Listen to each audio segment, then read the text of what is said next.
നമസ്കാരം. ട്രെൻഡിംഗ് നവ ആരംഭിക്കുന്നു. ആദ്യം നോക്കാം പ്രധാന വാർത്തകൾ. ജാമ്യ ഹർജിയുമായി രാഹുൽ മാങ്കൂട്ടത്തിൽ ഹൈക്കോടതിയിൽ മുൻകൂർ ജാമ്യാപേക്ഷ നൽകി 9ാം ദിവസവും ഒളിവിൽ തുടരുന്ന MLA രണ്ടാം പരാതിക്കാരിയുടെ മൊഴി രേഖപ്പെടുത്തും. അന്വേഷണത്തിന് SP പൂങ്കുഴലിന് നേതൃത്വം നൽകും. രാഹുൽ മാങ്കൂട്ടത്തിലുമായി ബന്ധപ്പെട്ട കേസുകളിൽ പോലീസ് നടപടികളെല്ലാം ഫലപ്രദമെന്ന് മുഖ്യമന്ത്രി പിണറായി വിജയൻ.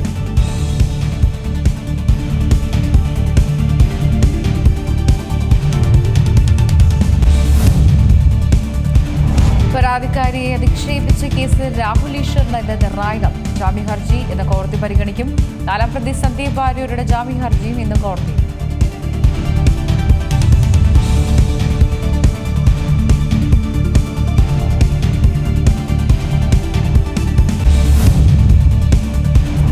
സംസ്ഥാനത്ത് വിവിധയിടങ്ങളിലായി വാഹനാപകടങ്ങൾ. ഒരു മരണം. തിരുവനന്തപുരത്ത് ബൈക്ക് കുഴിയിൽ വീണ യുവാവ് മരിച്ചു. ഇടുക്കിയിൽ തൊഴിലാളികൾ സഞ്ചരിച്ച വാഹനം അപകടത്തിൽപ്പെട്ടു. പൊൻകുന്നത്ത് ശബരിമല തീർത്ഥാടക വാഹനം സ്കൂൾ ബസുമായി കൂട്ടിയിടിച്ച അപകടം. കണ്ണൂരിൽ കനത്ത മഴയിൽ റോഡിൽ നിന്ന് ബസ് തെന്നിമാറി. ഒഴിവായത് വൻ ദുരന്തം.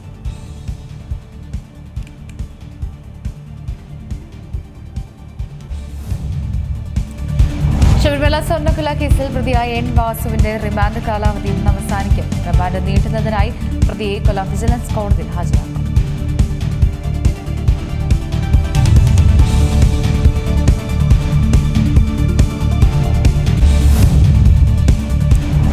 ദേവസ്വം ബോർഡ് പ്രസിഡന്റ് K ജയകുമാറിനെ അയോഗ്യനാക്കണമെന്ന് ആവശ്യപ്പെട്ട ഹർജി ഇരട്ട പദവി ചൂണ്ടിക്കാട്ടി ഹർജി നൽകിയത് B അശോക് IAS. സർക്കാർ പദവിയിലിരിക്കെ തിരുവിതാംകൂർ ദേവസ്വം ബോർഡ് പ്രസിഡന്റായത് ചട്ടവിരുദ്ധമെന്ന ആരോപണം.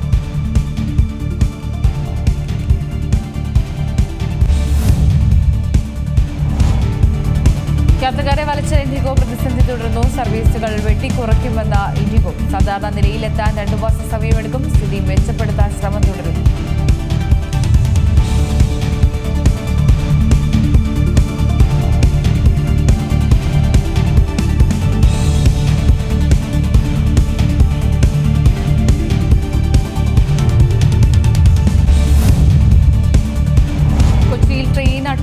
ശ്രമമെന്ന് സംശയം. പചാളം പാലത്തിന് സമീപം റെയിൽവേ ട്രാക്കിൽ ആട്ടുകല്ല് കണ്ടെത്തി. സംഭവത്തിൽ പോലീസ് സ്ഥലത്തെത്തി അന്വേഷണം ആരംഭിച്ചു.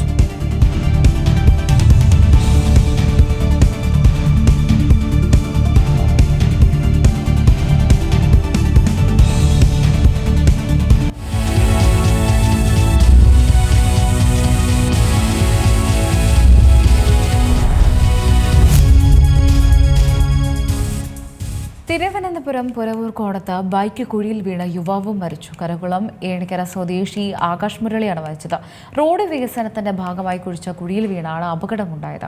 വിവരങ്ങളുമായി അരുൺ മോഹൻ ചേരുന്നുണ്ട്. അരുൺ, ഒരു വികസനത്തിന്റെ ഭാഗമായിട്ടൊരു കുഴിയെടുക്കുന്നു, അത് കൃത്യമായിട്ട് തന്നെ അതുമായി ബന്ധപ്പെട്ട് യാതൊരു വിധമായിട്ടുള്ള പ്രവർത്തനങ്ങൾ ഇല്ലായിരുന്നു. അതിന്റെ ഫലമായിട്ട് ഇതാ ഒരു ജീവനാണ് പൊലിഞ്ഞിരിക്കുന്നത്. എപ്പോഴായിരുന്നു ഈ അപകടം സംഭവിച്ചത്? ഇതുമായി ബന്ധപ്പെട്ട് എന്താണ് അധികൃതരുടെ ഭാഗത്തുനിന്നുണ്ടായിരിക്കുന്ന ഒരു നടപടിയും പ്രതികരണവും ഒക്കെ?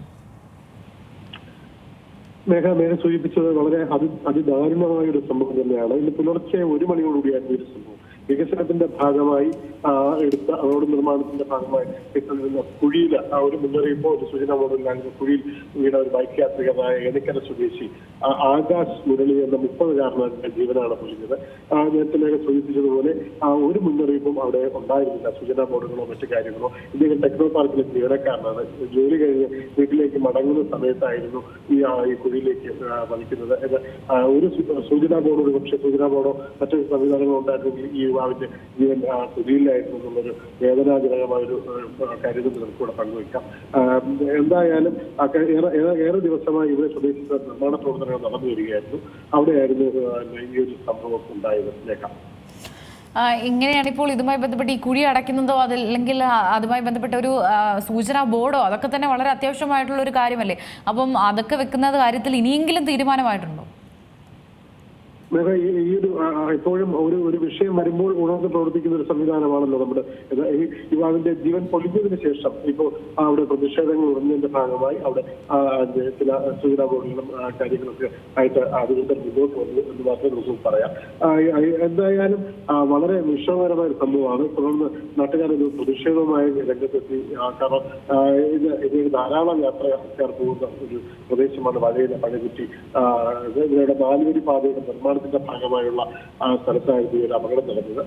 എന്തായാലും ഇപ്പോൾ ആകാശത്തിന്റെ മൃതദേഹം തിരുവനന്തപുരം മെഡിക്കൽ കോളേജ് ആശുപത്രിയിലാണ് ഉള്ളത്. ശരി, ഏതായാലും വളരെ ദാരുണമായൊരു സംഭവമാണ്. തിരുവനന്തപുരം പുരവൂർ കോണത്താണ് ബൈക്ക് കുഴിയിൽ വീണ് യുവാവ് മരിച്ചിരിക്കുന്നത്. കരകുളം ഏണിക്കര സ്വദേശി ആകാശ് മുരളിയാണ് മരിച്ചത്. ഈ റോഡ് വികസനത്തിന്റെ ഭാഗമായി കുഴിച്ച കുഴിയിൽ വീണാണ് ഈ അപകടം സംഭവിച്ചിരിക്കുന്നത്. വിവരങ്ങൾ നൽകുകയായിരുന്നു അരുൺ മോഹൻ. ഇടുക്കി രാമകൽമേട്ടിൽ തൊഴിലാളികൾ സഞ്ചരിച്ച വാഹനം അപകടത്തിൽപ്പെട്ട് 5 പേർക്ക് പരിക്കേറ്റു. കമ്മമേട്ട് വണ്ണപ്പുറം സംസ്ഥാന പാതയിൽ ഇടത്തരമുക്കിന് സമീപമാണ് ഈ അപകടമുണ്ടായത്. വിവരങ്ങളുമായി പ്രിൻസ് ജെയിംസ് കൂടെ നമ്മോടൊപ്പം ചേരുന്നുണ്ട്. പ്രിൻസ്, ഇടുക്കി രാമകൽമേട്ടിൽ തൊഴിലാളികൾ സഞ്ചരിച്ച വാഹനമാണ് അപകടത്തിൽപ്പെട്ടതെന്ന് മനസ്സിലാകുന്നുണ്ട്. എപ്പോഴായിരുന്നു ഈ അപകടം സംഭവിച്ചത്? എങ്ങനെയായിരുന്നു അപകടമുണ്ടായത്? മേഘ, ഇന്ന് രാവിലെ 8:30യോടെയാണ് അപകടം സംഭവിച്ചത്. തമിഴ്നാട്ടിൽ നിന്നും ഇടുക്കിയിലെ ഏലത്തോട്ടത്തിൽ ജോലിക്കായി തൊഴിലാളികളുമായി എത്തിയ വാഹനമാണ് അപകടത്തിൽപ്പെട്ടത്. കമ്മമട്ട വള്ളപ്പുറം പാതയിൽ രാമക്കൽമേട് ഇടത്തറമുക്കിന് വെച്ച് സമീപത്ത് വെച്ചാണ് അപകടം സംഭവിച്ചത്. കൊടുംവളവിൽ വാഹനത്തിന്റെ നിയന്ത്രണം നഷ്ടപ്പെട്ട് റോഡിൽ നിന്ന് താഴേക്ക് പതിക്കുകയായിരുന്നു. അതായത് സമീപത്തെ ഏലത്തോട്ടത്തിലേക്കാണ് ഈ വാഹനം വീണത്. തുടർന്ന് ഈ വാഹനം നിരങ്ങി സമീപത്ത് ഒരു മരത്തിൽ ഇടിച്ചു നിർത്തുകയായിരുന്നു. ഈ ഇടിയുടെ ആഘാതത്തിൽ ഈ തൊഴിലാളികളായ 5 പേർക്ക് പരിക്കേറ്റിട്ടുണ്ട്. ഇവരുടെ പരിക്ക് ഗുരുതരമല്ല. നിസ്സാരമായ പരിക്കുകളോടെ ഇവർ രക്ഷപ്പെട്ടു. ഇവരെ തൂക്കുപാലത്തെ സ്വകാര്യ ആശുപത്രിയിൽ പ്രവേശിപ്പിച്ചിട്ടുണ്ട്. മേഘ, നിലവിൽ ഈ അപകടത്തിൽ നമുക്ക് ഈ ദൃശ്യങ്ങളിൽ നിന്നൊക്കെ കാണാൻ സാധിക്കുന്നുണ്ട്, ഈ കൈവരി ഒന്നും തന്നെ ഇല്ല. അതൊക്കെ തന്നെയായിരിക്കും ഈ അപകടത്തിന്റെ പ്രധാനപ്പെട്ട കാരണം. അപ്പം ഇതുമായി ബന്ധപ്പെട്ട് ഒരു വലിയൊരു താഴ്ചയിലേക്ക് തന്നെയാണ് വാഹനം പൊയ്ക്കൊണ്ടിരിക്കുന്നത്. അപ്പം ഇതൊക്കെ തന്നെയും ഒരു അപകടത്തിന്റെ ഒരു ആക്കം കൂട്ടിയതൊക്കെ തന്നെ ഇത് തന്നെയാണ്. മേഘ, രാവിലെ സമയമാണ്. പ്രത്യേകിച്ചും ഇടുക്കിയിലെ ഒരു സാഹചര്യമുണ്ട്. മഞ്ഞൊക്കെ ഉള്ളൊരു സമയമാണ്. അപ്പം ഇന്ന് പുലർച്ചെയൊക്കെ മഴയുള്ള അവസ്ഥയുണ്ടായിരുന്നു. അതുകൊണ്ട് തന്നെ മുടമഞ്ഞുള്ളതിനാൽ ദീർഘമായ ഒരു കാഴ്ച ഡ്രൈവർക്ക് ഇല്ലാതിരിക്കുന്ന ഒരു സാഹചര്യം കൂടിയുണ്ട്. ഒപ്പം കൊടും വളവുകളുള്ള ഒരു പ്രദേശം ഒക്കെയാണ് ഈ മേഖല. അതുകൊണ്ട് തന്നെ അമിത വേഗതയിൽ എത്തിയ ഈ വാഹനം നിയന്ത്രണം ഈ കൊടുംവളവ് കാണാൻ സാധിക്കാതെ, അല്ലെങ്കിൽ കൊടുംവളവിൽ നിയന്ത്രണം നഷ്ടമായി റോഡിൽ നിന്ന് താഴേക്ക് പറിക്കുന്ന സാഹചര്യമാണ് ഉണ്ടായത്. പ്രത്യേകിച്ചും അല്പം വീതി കൂടിയ പുതിയ പാതയാണ്. അതുകൊണ്ട് തന്നെ വേഗത ഇവിടെ വലിയ തോതിലുള്ള പ്രതിസന്ധി ഉണ്ടാക്കിയിട്ടുണ്ട്. പലപ്പോഴും നാട്ടുകാരൊക്കെ പറയുന്നത് തൊഴിലാളികളുമായി എത്തുന്ന വാഹനങ്ങൾ, പ്രത്യേകിച്ചും തമിഴ്നാട്ടിൽ നിന്ന് ദിവസേന എന്നാണ് 100 കണക്കിന് വാഹനങ്ങളാണ് തോട്ടം തൊഴിലാളികളുമായി ഇടുക്കിയിലെ ഏലത്തോട്ടങ്ങളിലേക്ക് എത്തുന്നത്. ഇത്തരത്തിലുള്ള വാഹനങ്ങൾ അപകടത്തിൽപ്പെടുന്നതും പതിവ് സംഭവമാണ്. നിരവധി തവണ ഇത്തരം വാഹനാപകടങ്ങൾ ഇടുക്കിയിൽ സംഭവിച്ചിട്ടുണ്ട്. ഈ വാഹനങ്ങളുടെ അമിത വേഗത തന്നെയാണ് ഇത്തരം അപകടങ്ങൾക്ക് ഇടയാക്കുന്നത്. അമിത വേഗതയിൽ ഇടുക്കിയിലെ പ്രത്യേകമായ റോഡിന്റെ സാഹചര്യങ്ങളൊക്കെ ഉണ്ട്, കാലാവസ്ഥയുടെ സാഹചര്യമുണ്ട്.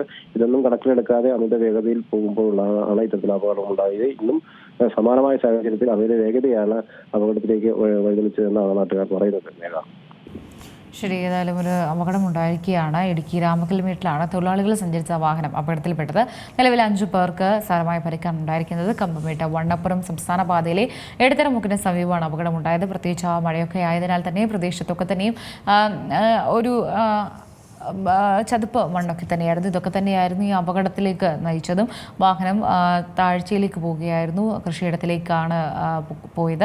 അങ്ങനെയാണ് ഈ അപകടം സംഭവിച്ചിരിക്കുന്നത്. ഏതായാലും 5 പേർക്ക് സാരമായ പരിക്ക് മാത്രമാണ് ഉണ്ടായിരിക്കുന്നത്. തൃശ്ശൂരിൽ വാഹനാപകടത്തിൽ CPM വിമത സ്ഥാനാർത്ഥിക്ക് ഗുരുതര പരിക്ക്. മാള പഞ്ചായത്ത് 9ാം വാർഡ് സ്ഥാനാർത്ഥിയായ TP രവീന്ദ്രനാണ് പരിക്കേറ്റത്. രവീന്ദ്രൻ സഞ്ചരിച്ച സ്കൂട്ടറിൽ കാർ ഇടിച്ചാണ് ഈ അപകടം സംഭവിച്ചത്. വിവരങ്ങളുമായി മണികണ്ഠൻ വരവൂർ ചേരുന്നുണ്ട്. മണികണ്ഠൻ, ഈ അപകടം അതെപ്പോഴാണ് സംഭവിച്ചിരിക്കുന്നത്? ഈ പ്രചാരണത്തിന്റെ ഭാഗമായിട്ട് നടന്നൊരു അപകടം എന്ന് വേണോ മനസ്സിലാക്കാൻ?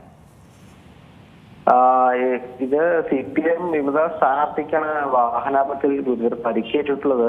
മാള പഞ്ചായത്ത് 9ാം വാർഡ് സ്ഥാനാർത്ഥി TP രവീന്ദ്രനാണ് പരിക്കേറ്റിട്ടുള്ളത്. രവീന്ദ്രൻ സഞ്ചരിച്ച സ്കൂട്ടറിൽ കാർ ഇടിച്ചാണ് ഇപ്പോൾ രവീന്ദ്രന്റെ 6 വാരിയലുകൾ ഒടിഞ്ഞു എന്നാണ് ഇപ്പോൾ നമുക്ക് അറിയാൻ കഴിയുന്നത്. അതേപോലെ തന്നെ കാലിനും ഗുരുതരമായി പരിക്കേറ്റുണ്ടെന്നും രവീന്ദ്രൻ തൃശ്ശൂരിലെ ഒരു സ്വകാര്യ ആശുപത്രിയിലാണെന്നാണ് ഇപ്പോൾ പറയുന്നത്. അതുപോലെ തന്നെ മാള പഞ്ചായത്ത് പ്രസിഡന്റായും ബ്ലോക്ക് പഞ്ചായത്ത് സ്റ്റാൻഡിംഗ് കമ്മിറ്റി ചെയർമാനുമായി പ്രവർത്തിക്കുന്ന ആളാണ് രവീന്ദ്രൻ. CPIM സീറ്റ് നിഷേധിച്ചതിനെ തുടർന്നാണ് വിമതനായി ഈ രവീന്ദ്രൻ മത്സരത്തെത്തിയത് എന്നുമാണ് നമുക്കിപ്പോൾ അറിയാൻ കഴിയുന്നത്. കൂടുതൽ വിവരങ്ങളും അതേപോലെ ആക്സിഡന്റിൽ വേറെ എന്തെങ്കിലും ഇഷ്യൂസ് അല്ലെങ്കിൽ ആക്സിഡന്റ് എങ്ങനെയാണ് സംഭവിച്ചതെന്ന് കൂടുതൽ പോലീസ് അന്വേഷിച്ചു വരികയാണ് എന്നാണ് നമുക്കിപ്പോൾ അറിയാൻ കഴിഞ്ഞിരിക്കുന്നത്. മേഘ, ശരി, തൃശ്ശൂരിലാണ് വാഹനാപകടം ഉണ്ടായത്. CPM വിമത സ്ഥാനാർത്ഥിക്കാണ് ഇതുമായി ബന്ധപ്പെട്ട് ഗുരുതര പരിക്കേറ്റത്. മാള പഞ്ചായത്തിലെ വിമത സ്ഥാനാർത്ഥിയാണ് പരിക്കേറ്റിരിക്കുന്നത്. ഏതായാലും ഇദ്ദേഹത്തിൻ്റെ സ്ഥിതി ഗുരുതരമല്ല എന്നാണ് മനസ്സിലാകുന്നത്. രവീന്ദ്രൻ സഞ്ചരിച്ച സ്കൂട്ടർ കാറിലിടിച്ചാണ് ഈ അപകടം സംഭവിച്ചത്. പ്രചാരണത്തിന്റെ ഭാഗമായിരുന്നില്ല എന്ന് വേണം മനസ്സിലാക്കാൻ. മാള പഞ്ചായത്തിലെ 9ാം വാർഡ് സ്ഥാനാർത്ഥിയായ TP രവീന്ദ്രനാണ് പരിക്കേറ്റിരിക്കുന്നത്. വിവരങ്ങൾ നൽകുകയെന്നും മണികണ്ഠൻ വരവൂർ.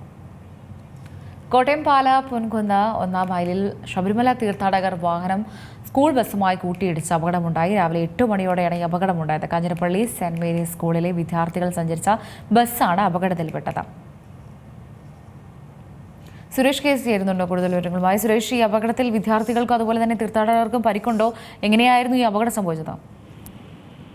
ഇന്ന് രാവിലെ 7:45 ഈ അപകടം. ബാംഗ്ലൂരിൽ നിന്നും ശബരിമല ദർശനത്തിന് വേണ്ടി പോയ വാഹനമാണ് സ്കൂൾ ബസ്സുമായി. സ്കൂൾ ബസിന്റെ പിന്നിൽ ചെന്ന് ശബരിമല തീർത്ഥാടകരുടെ ബസ് ഇടിക്കുകയായിരുന്നു. എന്നാൽ തീർത്ഥാടകരുടെ പരിക്കുകൾ ഗുരുതരമല്ല, നിസ്സാര പരിക്കുകളാണ് യാത്രക്കാർക്ക് സംഭവിച്ചത് എന്നാണ് അറിയുവാൻ കഴിയുന്നത്. 4 വിദ്യാർത്ഥികൾക്ക് നിസ്സാര പരിക്ക് പറ്റിയ 6 തീർത്ഥാടകർക്ക് ഇവരെ കാഞ്ഞിരപ്പള്ളി താലൂക്ക് ആശുപത്രിയിലാണ് പ്രവേശിപ്പിച്ചത്. എന്നാൽ ഇവർ ആരുടെയും പരിക്ക് ഗുരുതരമല്ല, നിസ്സാര പരിക്കുകളാണ് കുട്ടികൾക്കും മുതിർന്ന ആളുകൾക്കും ഉണ്ടായിരിക്കുന്നത്. കാര്യമായ പരിക്കുകൾ ഉണ്ടായിട്ടില്ല. സ്കൂൾ ബസ് അതേസമയം റോഡിൽ നിന്നും അല്പം തെന്നി മാറി സൈഡിലേക്ക് പോയത്. തീർത്ഥാടകരുടെ വാഹനം ഒരു കടയിലേക്ക് ഇടിച്ച് കയറി.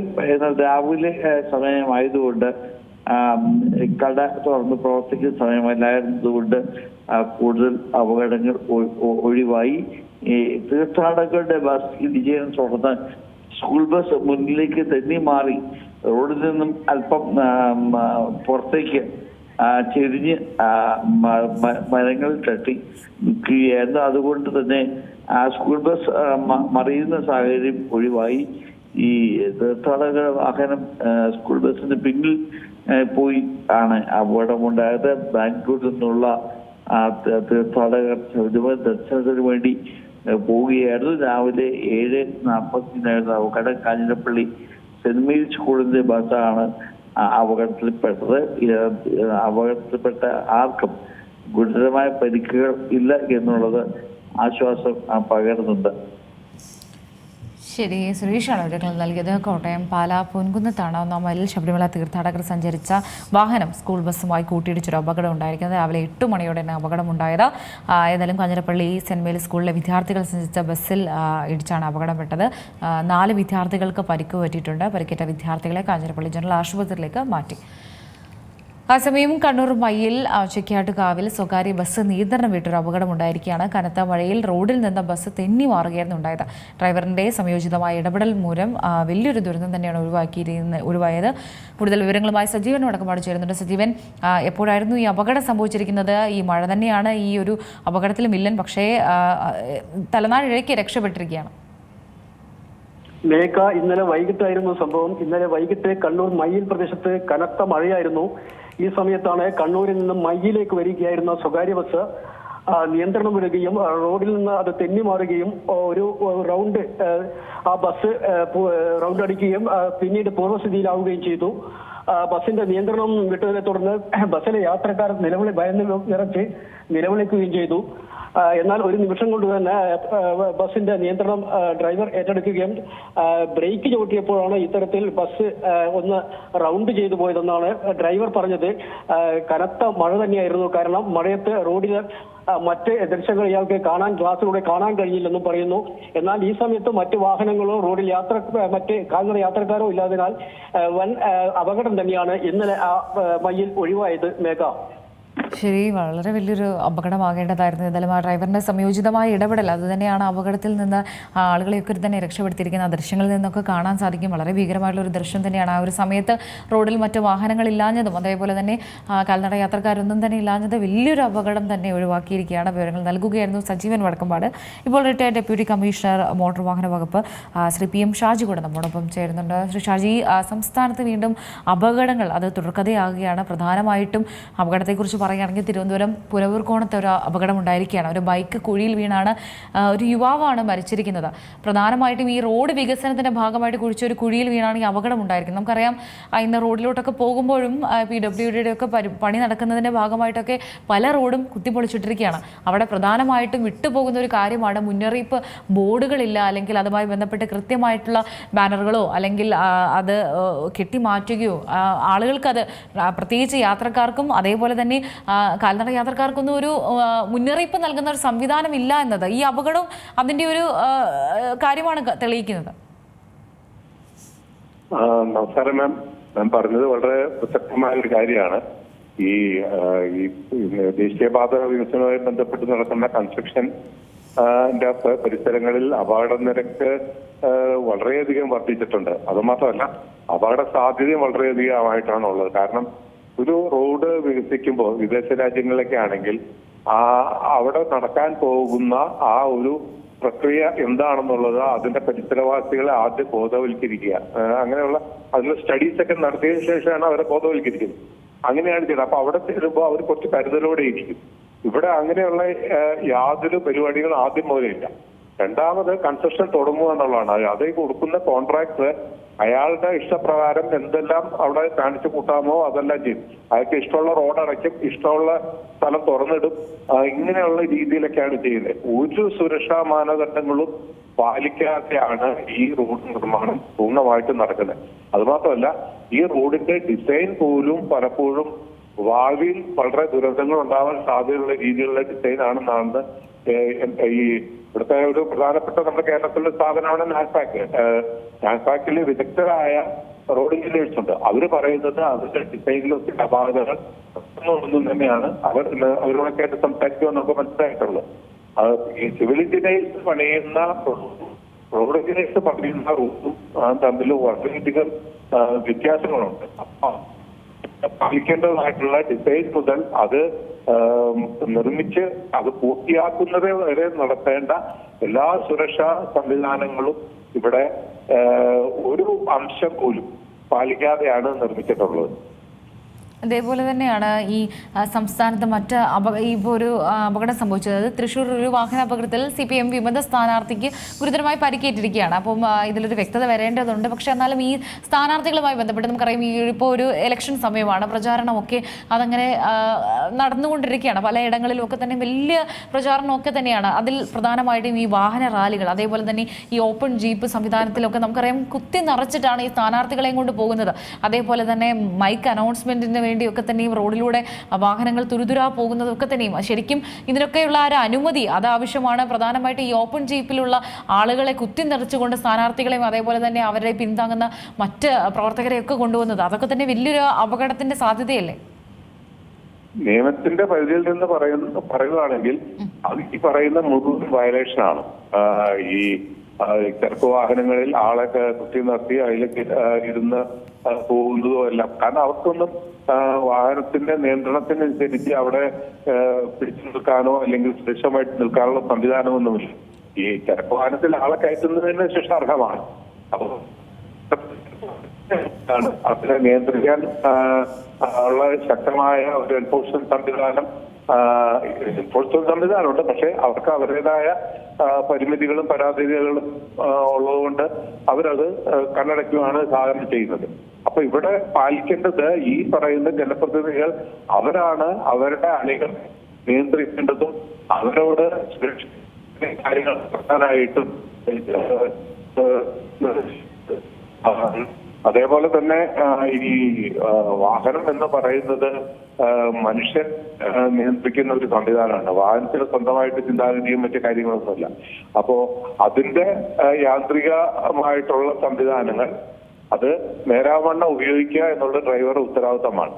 അപ്പോ റോഡിന്റെ സംവിധാനങ്ങള്, റോഡിലെ മറ്റ് വാഹനത്തിൽ യാത്ര ചെയ്യുന്ന ആളുകളുടെ കാര്യങ്ങൾ ഇതെല്ലാം നോക്കേണ്ടത് ഡ്രൈവറുടെ ഉത്തരവാദിത്വം കൊണ്ടാണ്. അപ്പൊ ഇതൊരു മൾട്ടിപ്പിൾ ഫാക്ടേഴ്സ് അടങ്ങുന്ന ഒരു കാര്യമാണ്. റോഡ്, ഡ്രൈവറ്, വാഹനം ഇതെല്ലാം ചേർന്ന് സമന്വയിപ്പിച്ച് അവിടെ ഏറ്റവും പ്രധാനം കൊടുക്കേണ്ടത് സുരക്ഷയ്ക്കാണ്. ബാക്കിയുള്ള കാര്യങ്ങളെല്ലാം സെക്കൻഡറി ആയിട്ടേ വരാവുള്ളൂ. അപ്പൊ അത് ഉത്തരവാദിത്വ ബോധമുള്ള ഒരു വ്യക്തി അല്ലെങ്കിൽ ഒരു പൗരൻ എന്ന നിലയിൽ ഓരോരുത്തരും തീർച്ചയായിട്ടും പാലിക്കേണ്ടതാണ്. ഈ നേതൃസ്ഥാനത്ത് നിൽക്കുന്ന ഏത് രാഷ്ട്രീയ പാർട്ടി ആയിക്കോട്ടെ, ഏത് നേതൃസ്ഥാനത്തിരിക്കുന്ന ഓരോ വ്യക്തികളും അവരുടെ അണികളെ അതനുസരിച്ച് ബോധവൽക്കരിച്ച് കൂടെ കൊണ്ട് നടക്കേണ്ടത് ഉത്തരവാദിത്വം.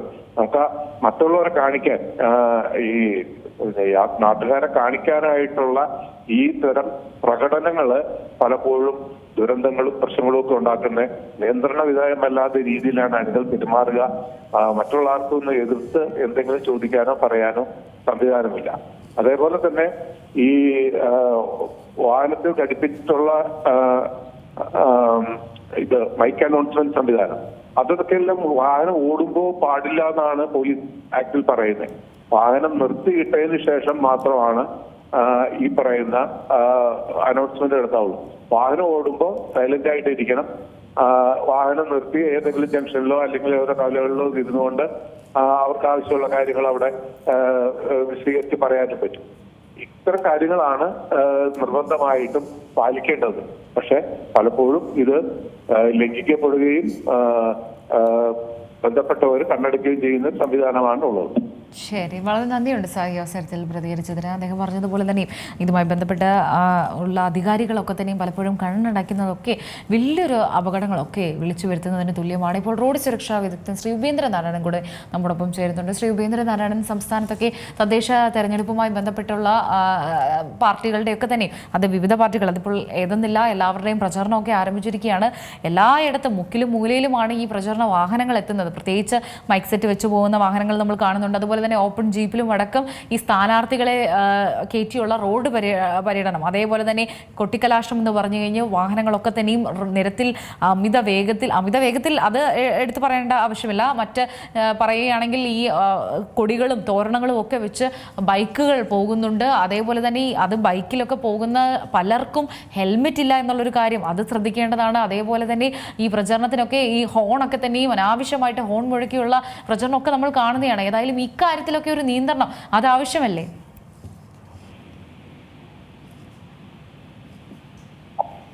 ഹലോ സർ, കേൾക്കാമോ? പറഞ്ഞോട്ടെ. സാർ, ഇലക്ഷന്റെ സമയമാണ്, തദ്ദേശ തെരഞ്ഞെടുപ്പൊക്കെ ആയതിനാൽ തന്നെയും ഇപ്പോൾ നമ്മൾ കാണുന്നത് റോഡിലൊക്കെ തന്നെയും പ്രചരണമൊക്കെ തന്നെയും പാർട്ടികളുടെയൊക്കെ കൊഴിപ്പിച്ചിരിക്കുകയാണ്. പലയിടങ്ങളിലും അത് മുക്കിലും മൂലയിലും ഒക്കെ പ്രചരണ വാഹനം സഞ്ചരിക്കുകയാണ്. പ്രധാനമായിട്ടും ഈ ഓപ്പൺ ജീപ്പുകളിൽ അടക്കമൊക്കെ ഈ സ്ഥാനാർത്ഥികളെ കയറ്റിയുള്ള പര്യടനം, അത് പലപ്പോഴും ഒരാൾ മാത്രമൊന്നും ആയിരിക്കില്ല. ഇവരുടെ അനുയായികൾ എന്ന് പറഞ്ഞ ഒരുപാട് പേര് ആ ഒരു പ്രചരണ വാഹനത്തിൽ കയറുന്നുണ്ട്. അതേപോലെ തന്നെ ഈ കൊട്ടിക്കലാശ സമയത്തൊക്കെ നമ്മൾ കാണുന്നതാണ് ബൈക്ക് റാലിയൊക്കെ. അതിലൊക്കെ ഒന്നും ഒരു നിയന്ത്രണവും ഇല്ലാതെയാണ് ബൈക്ക് റാലി. പല യുവാക്കളും ഹെൽമെറ്റ് പോലും തലയിൽ ഇല്ലാതെ ഉള്ളൊരു യാത്ര, ഹോണൊക്കെ അനാവശ്യമായിട്ട് മുഴക്കിയുള്ളൊരു യാത്ര, ഇതിലൊക്കെ തന്നെ ഒരു നിയന്ത്രണം ആവശ്യമല്ലേ? അതായത് തെറ്റായ രീതിയിലുള്ള പ്രചരണങ്ങളാണ് നടക്കുന്നത്. കാര്യം രാഷ്ട്രീയ പാർട്ടികൾ മാതൃക കാണിക്കണം പൊതുജനങ്ങൾക്ക്. ഓടിക്കൊണ്ടിരിക്കുന്ന ഒരു വാഹനത്തിൽ അനൗൺസ്മെന്റ് പാടില്ല എന്ന് പോലീസ് നിയമങ്ങൾ പറയുന്നുണ്ട്. ഒന്ന്. രണ്ട്, ഈ ഹോസ്പിറ്റൽസ്, സ്കൂൾസ്, അമ്പലങ്ങളുടെ പ്രദേശങ്ങളിലൊക്കെ തന്നെ അനൗൺസ്മെന്റ് പാടില്ല. കാര്യം അത് പഠിക്കുന്ന വിദ്യാർത്ഥികൾക്ക്, രോഗികൾക്ക്, പ്രാർത്ഥിക്കുന്നവർക്കൊക്കെ തടസ്സമായിരിക്കും. അങ്ങനെ നിയമങ്ങൾ എന്താണ് എന്നുള്ളത് മനസ്സിലാക്കിക്കൊണ്ട് വേണം പ്രചരണങ്ങൾ ചെയ്യാൻ. അത് മാത്രമല്ല, എനിക്ക് പറയാനുള്ളത്, റോഡ് സുരക്ഷയെ പറ്റി കാര്യമായ ബോധമില്ലാതെ ഈ മാതിരി പ്രവൃത്തി ചെയ്യുന്നവർ പഞ്ചായത്ത് പ്രസിഡന്റും മുനിസിപ്പൽ ചെയർമാനും അതേമാതിരി കോർപ്പറേഷൻ മേയറും ഒക്കെ ആയാൽ കേരളത്തിൽ റോഡ് സേഫ്റ്റിയെ പറ്റി ഇവർക്ക് എന്താണ് ചെയ്യാൻ പറ്റുന്നത്? അടിസ്ഥാനപരമായ നിയമങ്ങൾ ഇവർ പഠിച്ചേ തീരൂ. കാര്യം ഇന്ന് വരെ ഞാനൊരു 100-100ഓളം ഈ ഇലക്ഷൻ നിൽക്കുന്ന ആൾക്കാരുമായിട്ട് സംസാരിച്ചിട്ടുണ്ട്. ഒരാൾ പോലും കേരളത്തിൽ ഇത്രയും റോഡ് അപകടങ്ങൾ വർദ്ധിച്ചു വരുന്നു, അതിന് ഞങ്ങൾ തടയിടും അല്ലെങ്കിൽ ഞങ്ങൾ എന്തെങ്കിലും പ്രയത്നിക്കുമെന്ന് പറഞ്ഞിട്ടില്ല. എല്ലാവർക്കും ജയിക്കാനുള്ള ഒരു തന്ത്രപ്പാടല്ലാണ്ട് ജയിച്ചാൽ അവർ എന്ത് ചെയ്യും എന്ന് നമ്മളോട് ജനങ്ങളോട് പറയാറില്ല. അപ്പൊ ഇവർ നിയമം ലംഘിച്ചുകൊണ്ടുള്ള ഒരു പ്രചരണമാണ് നടക്കുന്നത്. തെറ്റായ രീതിയാണത്. ഒരു കാരണവശാലും ഓടിക്കൊണ്ടിരിക്കുന്ന വാഹനങ്ങളിൽ അനൗൺസ്മെന്റ് പാടില്ല. അത് ബഹുമാനപ്പെട്ട ഉത്തരവാദിത്തപ്പെട്ടവർ ശ്രദ്ധിക്കണം, ജനപ്രതിനിധികൾ ആകാൻ പോകുന്നവർ ശ്രദ്ധിക്കണം. ഇതിനൊക്കെ നിയമമുണ്ട്, നമ്മുടെ നാട്ടിൽ നിയമമുണ്ട്, ആ നിയമം പാലിച്ചു വേണം ചെയ്യാൻ. അതേപോലെ തന്നെയാണ് ഈ ശബരിമല തീർത്ഥാടകർ ഇന്നും ഒരു അപകടം ഉണ്ടായിരിക്കുകയാണ്. ശബരിമല തീർത്ഥാടകർ സഞ്ചരിച്ച വാഹനം അത് സ്കൂൾ ബസ്സിൽ ഇടിച്ചൊരു അപകടം. ഈ മുൻപൊക്കെ തന്നെ അയ്യപ്പ സേവാ സംഘത്തിൻ്റെയൊക്കെ നേതൃത്വത്തിലൊക്കെ ഈ ചുക്കുകാപ്പി വിതരണമൊക്കെ നടക്കാറുണ്ട്. ഈ അന്യസംസ്ഥാനത്തിൽ നിന്നൊക്കെ ഉറക്കമുളച്ചുള്ള യാത്രകൾ, അത് പ്രത്യേകിച്ചും ഡ്രൈവർ ഉറക്കമുളച്ചുള്ള യാത്രയൊക്കെ തന്നെ പലപ്പോഴും അപകടത്തിന് കാരണമാകുന്നത്. അതൊക്കെ തന്നെ വീണ്ടും ഒന്നും കൂടെ ഒന്ന് ആരംഭിക്കേണ്ടതൊക്കെ വളരെ അത്യാവശ്യം തന്നെയല്ലേ? എന്നേ ആരംഭിക്കേണ്ടായിരുന്നു. അതായത് ബഹുമാനപ്പെട്ട ദേവസ്വം ബോർഡ് പ്രസിഡന്റും ദേവസ്വം ബോർഡ് മന്ത്രിയും ഒക്കെ തന്നെ മുന്നൊരുക്കങ്ങളെ പറ്റി പറയുമ്പോൾ എന്തുകൊണ്ട് നമ്മുടെ സംസ്ഥാനത്തേക്ക് ഈ മാതിരിയുള്ള അയ്യപ്പ ക്ഷേത്രം അല്ലെങ്കിൽ മറ്റ് ഇങ്ങനെയുള്ള പള്ളികൾ അല്ല അമ്പലങ്ങൾ അവിടെയൊക്കെ വരുന്ന മതവിശ്വാസികളെ സംരക്ഷിക്കാനായിട്ട് നമുക്ക് ഉത്തരവാദിത്വം ഉണ്ട്. അപ്പൊ അയ്യപ്പന്മാരുടെ ഒരു സീസൺ വരുമ്പോൾ പലരുടെയും കച്ചവടങ്ങൾ വിപുലീകരിക്കപ്പെടും. കച്ചവടം മാത്രമല്ലല്ലോ, ടാക്സി അങ്ങനെയുള്ള പല വാഹനങ്ങൾക്ക് ഓട്ടം കിട്ടും, ഹോട്ടലുകാർക്ക് റൂം സെയിൽസ് നടക്കും. പല രീതിയിലും നമ്മുടെ സ്റ്റേറ്റ് ഒരു ആതിഥ്യ മര്യാദ കൊടുക്കേണ്ട കൂട്ടത്തിൽ തന്നെ അവർക്ക് സൗകര്യങ്ങളും കൊടുക്കണം. അതിന്റെ ഒന്നാമത്തെ ഉത്തരവാദി എന്ന് പറയുന്നത് ദേവസ്വം ബോർഡാണ്. ദേവസ്വം ബോർഡിന് പല ക്ഷേത്രങ്ങളുണ്ട്. അതായത് വടക്ക് മലബാർ ദേവസ്വം ബോർഡുണ്ട്, ഇടയില് കൊച്ചിൻ ദേവസ്വം ബോർഡുണ്ട്, തെക്ക് തിരുവിതാംകൂർ ദേവസ്വം ബോർഡുണ്ട്. അറ്റ്ലീസ്റ്റ് അവരുടെ ക്ഷേത്രങ്ങളിലെങ്കിലും ഈ വരുന്ന ദീർഘദൂര വാഹനം ഓടിച്ചു വരുന്ന ഡ്രൈവർമാർക്കും അതിൽ യാത്ര ചെയ്യുന്ന അയ്യപ്പന്മാർക്കും വേണ്ട റെസ്റ്റ് കൊടുക്കാനായിട്ടും ചുക്കുകാപ്പ് കൊടുത്ത് ഡ്രൈവർമാരെ ഉറക്കത്തിൽ നിന്ന് രക്ഷിക്കാനും ഒക്കെ ചെയ്യേണ്ടതായിട്ടുണ്ട്. അതൊരു ഉത്തരവാദിത്തമായിട്ട് ഈ മുന്നൊരുക്കങ്ങളിൽ പെടുത്തണമെന്ന് എനിക്ക് വിനീതമായി അഭ്യർത്ഥിക്കാനുണ്ട്. ശരി, വളരെ നന്ദിയുണ്ട് സാർ ഈ അവസരത്തിൽ പ്രതികരിച്ച. അദ്ദേഹം പറഞ്ഞതുപോലെ തന്നെ ഇക്കാര്യങ്ങളൊക്കെ പ്രത്യേകിച്ച് ഈ ശബരിമല തീർത്ഥാടകരുടെ ഒരു തീർത്ഥാടന സമയമാണ്, അതിന് മുന്നോടിയായിട്ടൊക്കെ തന്നെ ചെയ്യേണ്ട പല കാര്യങ്ങളുമായിരുന്നു. പ്രത്യേകിച്ച് ഈ ചുക്കുകാപ്പി വിതരണമൊക്കെ തന്നെ ഇന്നിപ്പോഴിതാ അപകടങ്ങൾ അത് വീണ്ടും ഒരു തുടർക്കഥയാകുകയാണ്. പ്രത്യേകിച്ച് ശബരിമല തീർത്ഥാടകർ സഞ്ചരിക്കുന്ന വാഹനങ്ങൾ അപകടത്തിൽപ്പെടുന്നത്. ഇന്നിതാ ഒരു അപകടം സംഭവിച്ചിരിക്കുന്നത് ശബരിമല തീർത്ഥാടകർ സഞ്ചരിച്ച വാഹനം അത് സ്കൂൾ ബസ്സിൽ ഇടിച്ചുണ്ടായ ഒരു അപകടമാണ്. വിദ്യാർത്ഥികൾക്ക് പരിക്കേറ്റിരിക്കുകയാണ്.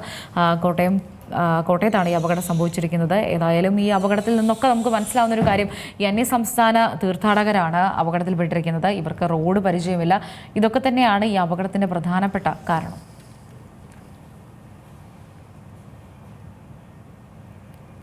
വാർത്താ ബുള്ളറ്റിൻ പൂർണ്ണമാകുന്നു. നന്ദി.